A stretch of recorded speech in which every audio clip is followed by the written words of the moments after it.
ایک تو یہ کہ تمام فرقے اور جو گروہ ہیں اسلام کے اندر، جو ہمارے اسلام ہے اس کے اندر جتنے بھی گروہ ہیں، اہل حدیث ہو گئے، دیوبندی یا جو بھی ہوتے ہیں، حنفی اور مالکی جتنے بھی ہیں، ان کی تعلیمات اور ماخذ جو ہے وہ ایک ہی ہے،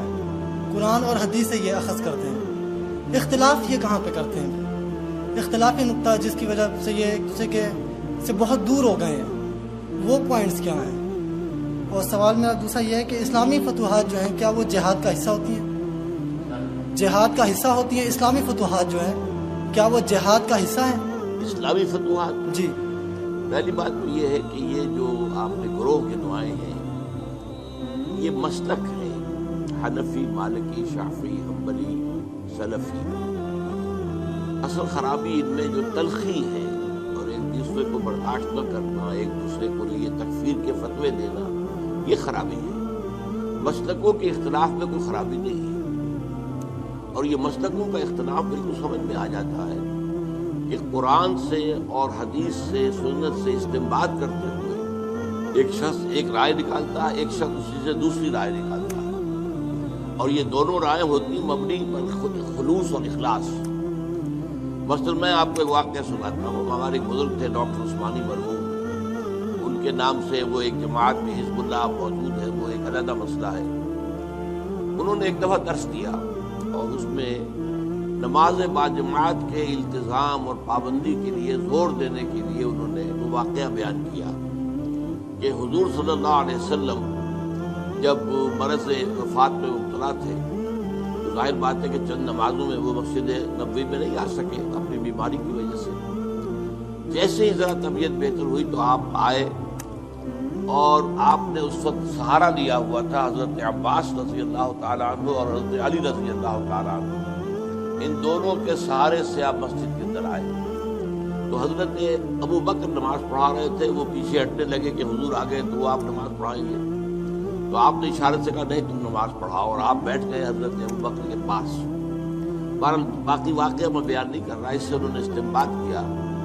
کہ دیکھیے نماز باجماعت کی اہمیت یہ ہے کہ حضور اس حال میں بھی، جبکہ آپ چل بھی نہیں سکتے، بمشکل دو افراد کا سہارا لے کر آ رہے ہیں، پھر بھی آپ نماز باجماعت میں شریک ہوئے۔ میں نے ان سے بعد میں عرض کیا کہ ڈاکٹر صاحب میں اس حدیث سے ایک اور نتیجہ نکالتا ہوں، اور وہ کیا ہے کہ نماز باجماعت سے صرف مریض ہی مستثنا نہیں ہے، اس کے تیماردار بھی مستثنا ہیں۔ حضرت عباس اور حضرت علی جو ہے وہ گھر کے اندر موجود تھے، مسجد میں تو نہیں آئے، وہ بیمار نہیں تھے، لیکن چونکہ وہ بھی حضور کے تیماردار تھے، حضور کی دیکھ بھال کر رہے تھے، تو گویا کہ ان کے لیے بھی اس وقت نماز باجماعت میں شریک ہونا لازم نہیں تھا۔ اب دیکھیے واقعہ ایک ہی ہے، اس سے ایک نتیجہ یہ نکل رہا، ایک نتیجہ یہ نکل رہا ہے۔ اس میں خلوص کی بنا پر لوگوں نے اختلاف کیا، اور اختلاف کی وجہ سے کوئی مسلک وجود میں آ گئے۔ یا ایک اور مثال میں آپ کو دیتا ہوں، حضور کی ایک حدیث ہے صلی اللہ علیہ وسلم کہ جب بھی مسجد میں جاؤ تو 2 رکعت جو ہے تحیۃ المسجد پڑھے بغیر مت بیٹھو، یہ مسجد کا حق ہے۔ آپ مسجد میں گئے ہیں 2 رکعت پڑھیے۔ ایک طرف تو یہ حدیث ہے، ایک طرف یہ حدیث ہے کہ سورج کے نکلنے کے وقت جب تک سورج پوری طرح نکل نہ چکے کوئی سجدہ نہیں ہو سکتا۔ فجر کے بعد فجر کی نماز کے بعد سے لے کر سورج کے پوری طرح طلوع ہونے تک کوئی سجدہ جائز نہیں۔ اسی طرح عصر کی نماز کے بعد سے اور سورج کے غروب ہو جانے تک پوری طرح کوئی سجدہ جائز نہیں۔ اب کیا کریں؟ اب اگر ایک شخص عصر کے بعد مسجد میں آیا ہے، اب مسجد میں مغرب کی نماز میں ابھی 10 منٹ ہے، 15 منٹ ہے، کیا کرے؟ وہ کون سی حدیث پر عمل کرے؟ ایک تو یہ کہ تمام پہلی حدیث پر فرقے عمل جو کرے یا گروہ ہیں دوسری اسلام پر؟ کے اندر، جو ہمارے اسلام پہلی حدیث پر عمل کرتا ہے تو گویا کہ وہ ممنوع اوقات میں سجدہ کر رہا ہے، جو بھی ہوتے ہیں حنفی، دوسری پر عمل کرتا ہے تو جو پہلی حدیث ہے اس پر عمل رہ گیا۔ ان کی اب اس میں تعلیمات لوگوں نے اور اصول بنایا ماخذ جو ہے کہ وہ جہاں ایک کسی ہی ہے، چیز سے روکا قرآن اور جائے حدیث وہ سے یہ زیادہ اخذ کرتے قوی ہیں۔ ہے، اختلاف یہ کہاں پہ حکم کرتے ہیں؟ دیا جائے۔ اختلافی روکا نقطہ جانے والا معاملہ یہ ہے کہ نماز مت سے پڑھو بہت دور ہو گئے ہیں، فجر کے بعد وہ سے پوائنٹس سورج کیا کے ہیں؟ پوری طرح طلوع ہو جانے اور تک، سوال میرا دوسرا اور یہ ہے عصر کہ کے اسلامی بعد سے فتوحات جو ہیں کیا وہ سورج جہاد کا پوری حصہ طرح ہوتی ہیں؟ غروب ہو جانے تک۔ اب اس میں جہاد کا حصہ ہوتی ہیں اسلامی فتوحات اختلافات جو جو ہیں وہ کیا وہ قطعاً جہاد غیر کا فکری حصہ ہیں؟ بات نہیں ہے۔ اسلامی فتوحات ایک اور واقعہ ہوا حضور کے زمانے میں، یہ ہے کہ یہ جو جب یہ گروہ کے نمائے ہیں، جو غزوہ احزاب ہوا ہے، یہ مسلک ہے۔ تو جب جو کفار جو تھے جو باہر سے آئے تھے اور گھیرا ڈالے پڑے ہوئے تھے چلے گئے، تو اب حضور صلی اللہ علیہ وسلم اپنے ہتھیار اتار رہے تھے، حضرت جبرائیل آئے آپ ہتھیار اتار رہے ہیں، ہم نے تو ابھی تک ہتھیار نہیں اتارے۔ بنو قریظہ کا معاملہ کرنا ہے ابھی، انہوں نے جو غداری کی اور عین جو ہے جنگ کے موقع کے اوپر اور یہ عہد کی خلاف ورزی کی، انہیں سزا دینی ہے۔ چلیے قرآن نے سب کو حکم دے دیا، اب کوئی مسلمان کرتے ہوئے عصر کی نماز غالباً نہ پڑھے جب تک کہ بنو قریظہ میں نہ پہنچ جائے، یعنی جلد از جلد بنو قریظہ اور یہ دونوں رائے ہوتی ہیں مبنی۔ اب کچھ حضرات کا معاملہ ایسا ہوا کہ وہ ابھی راستے میں تھے، مثلا میں آپ کو انہوں نے محسوس کیا کہ نماز جو ہے عصر کا، وہ تو عصر جو ہے وہ ہماری قضا ہو جائے گی، وہ ایک جماعت حزب اللہ، اب وہاں پہنچ نہیں ابھی تک کیا کرے؟ کچھ نے کہا کہ نہیں صاحب کچھ بھی ہو، نماز قضا ہو یا نہ ہو، حضور نے کہا نماز مت پڑھو جب تک بنو قریظہ کے علاقے میں نہ پہنچ جاؤ، ہم تو نماز دینے کے لیے انہوں نے، کچھ لوگوں نے کہا نہیں یہ تو حضور نے اصل میں جلدی کرنے کے لیے تحقیقاً کہا تھا، جب مراد یہ نہیں تھی، انہوں نے نماز پڑھ لی۔ اب کچھ لوگوں نے نماز پڑھ لی، کچھ نہیں پڑھی، نبوی میں نہیں، حضور کے سامنے جا کے بات رکھی گئی، حضور نے فرمایا دونوں نے صحیح، طبیعت بہتر ہوئی، یعنی دونوں نے استنباط کیا ہے اپنے اصول سے، سہارا دیا ہوا تھا ایک عقلی صلاحیت کو برآمد اور علی رضی اللہ تعالیٰ، دونوں کا معاملہ ٹھیک ہے، ان دونوں کے سہارے سے آپ اختلافات سے زیادہ پریشان نہیں ہو۔ حضرت ابو بکر اختلافات کے اندر پیچھے ہٹنے لگے، تلخی پیدا ہو گئی ہے، وہ اس وجہ سے ہے کہ ہم نے ایک مذہبی پیشہ بنا لیا اور آپ بیٹھ گئے۔ حضرت اسلام میں کوئی مذہبی پیشہ نہیں ہے، ہر شخص ہر شخص ہے اپنی بچی یا بچے کے نماز باجماعت کی اہمیت یہ ہے، اپنے والد یا والدہ کی نماز جنازہ پڑھا سکتا ہے، آپ چل بھی مولوی کی ضرورت بمشکل دو افراد، لیکن ہم چونکہ پڑھتے نہیں، پھر بھی آپ دین ہم نے سیکھا نہیں، ہم نے دنیاوی علوم حاصل کیے ہیں، تو ہم نے ایک پیشہ بنا لیا، وہ پیشہ جو ہے، اور پیشے کے اندر ظاہر بات وہ کیا ہے آپ کو معلوم ہے، نماز باجماعت سے صرف مریض ہی مستثنی نہیں ہے، اس کے تیماردار میں جیلسیز، یہ حضرت عباس اور حضرت علی جو ہے وہ گھر کے اندر زیادہ خرابی پیدا ہوئی ہے، وہ بیمار نہیں، صادق کے اندر کوئی خرابی، وہ بھی حضور کے استنباط کے خلافات دیکھبھال کر رہے اور خلوص کے ساتھ، تو گویا کہ ان کے لیے بھی اس وقت دیکھنا یہ ہوگا کون کر رہا ہے، کس نیت سے کر رہا ہے۔ اب دیکھیے واقعہ فتوحات وہ ہیں جو خلافت راشدہ سے ایک نتیجہ یہ نکل رہا ہے، خلافت راشدہ میں تو جو خلفاء ہیں اس میں وہ کامل اسلام پر کاربند ہیں، وہ شہنشاہ تو نہیں ہے، بادشاہ نہیں ہے، انہوں نے محل نہیں بنائے، ایک اور مثال میں انہوں نے عیاشیاں نہیں کی ہیں، حدیث ہے وہ تو صفوں پر بیٹھ کر اور یوں سمجھیے کہ زمین پر بیٹھ کر جو ہے وہ حکومت کا کام چلا رہے، تحیۃ المسجد پڑھے، مگر وہ سارا جہاد اسلامی تھا، لازماً اسلامی تھا، لازماً اسلامی پڑھیے۔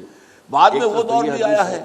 ایک بادشاہ ہے، حدیث ہے بھی شرابی اور زانی سورج کے اور ہے بھی بہت ظالم، جب تک سورج اسلام کے اوپر عمل بھی نہیں ہے کوئی سجدہ نہیں ہو سکتا، وہ کسی ملک کو فتح کرنے کے لیے فوج کی جماعت کے بعد اس کا معاملہ جہاد کی پوری طرح طلوع ہونے تک یہ تو اپنی حکومت کو بڑھانے کی اسی طرح عصر کی نماز کے بعد سے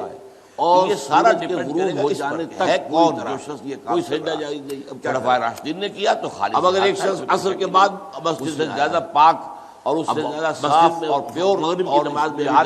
15 منٹ ہے، کیا کرے وہ؟ لیکن یہ بعد کے حالات جو ہیں جو بہت خراب، پہلی حدیث پر عمل کرے یا دوسری درمیانی حالات بھی ہیں، پہلی حدیث پر عمل کرتا ہے تو گویا کہ وہ ممنوع اوقات میں سجدہ کر رہا ہے، حکم بھی اب آپ چھوٹی پر عمل کرتا ہے تو جو پہلی حدیث ہے اس پر عمل رہ گیا، اللہ تعالیٰ نیتوں کا، اب اس میں لوگوں نے اصول بارہ یہ میں نے دو انتہاؤں کسی چیز سے روکا جائے وہ زیادہ قوی ہے راشدہ کے دور میں بنسبت اس کے فتوحات ہو رہی ہیں، ایک بعد میں بہت دور روکا جانے والا معاملہ یہ ہے کہ نماز مت پڑھو، ساری گندگیاں فجر کے بعد سے سورج پوری طرح طلوع ہو جانے تک، ایک اس زمانے میں اور عصر کے بعد سے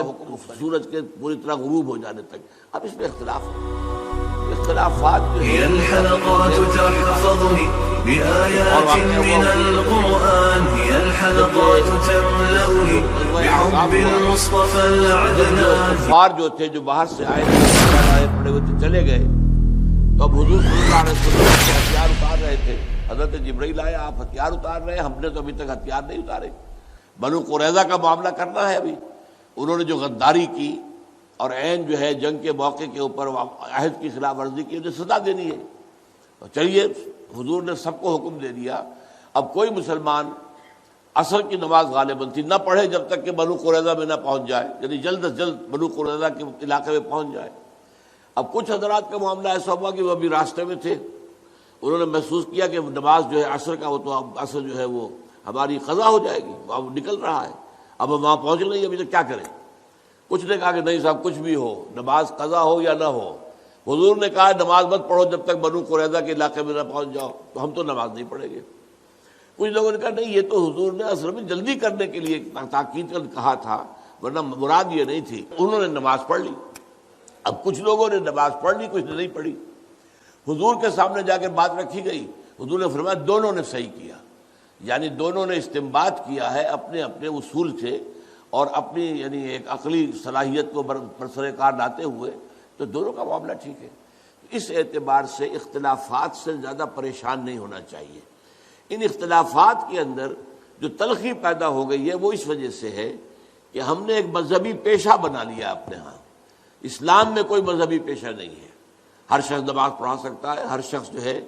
اپنی بچی یا بچے کا نکاح پڑھا سکتا ہے، ہر شخص اپنے والد یا والدہ کی نماز جنازہ پڑھا سکتا ہے، کسی مولوی کی ضرورت نہیں ہے۔ لیکن ہم چونکہ پڑھتے نہیں، دین ہم نے سیکھا نہیں، ہم نے دنیاوی علوم حاصل کیے ہیں، تو ہم نے ایک پیشہ بنا لیا۔ وہ پیشہ جو ہے، اور پیشے کے اندر ظاہر بات ہے کہ پھر آپ کو معلوم ہے کہ وہ تلخیاں پیدا ہو جاتی ہیں، جس کو آپ کہتے ہیں پروفیشنل جیلسیز، یہ پروفیشنل جیلسی از اے رول۔ تو اس وجہ سے زیادہ خرابی پیدا ہوئی ہے، ورنہ ان مسالک کے اندر کوئی خرابی نہیں ہے، یہ استنباط کے اختلافات ہیں اور خلوص کے ساتھ کیے گئے۔ اب فتوحات اصل میں دیکھنا یہ ہوگا کون کر رہا ہے، کس نیت سے کر رہا ہے۔ ایک فتوحات وہ ہیں جو خلافت راشدہ میں ہوئی ہیں۔ اب خلافت راشدہ میں تو جو خلفاء ہیں وہ کامل اسلام پر کاربند ہیں، وہ شہنشاہ تو نہیں ہے، بادشاہ نہیں ہے، انہوں نے محل نہیں بنائے ہیں، انہوں نے عیاشیاں نہیں کی ہیں، وہ تو صفوں پر بیٹھ کر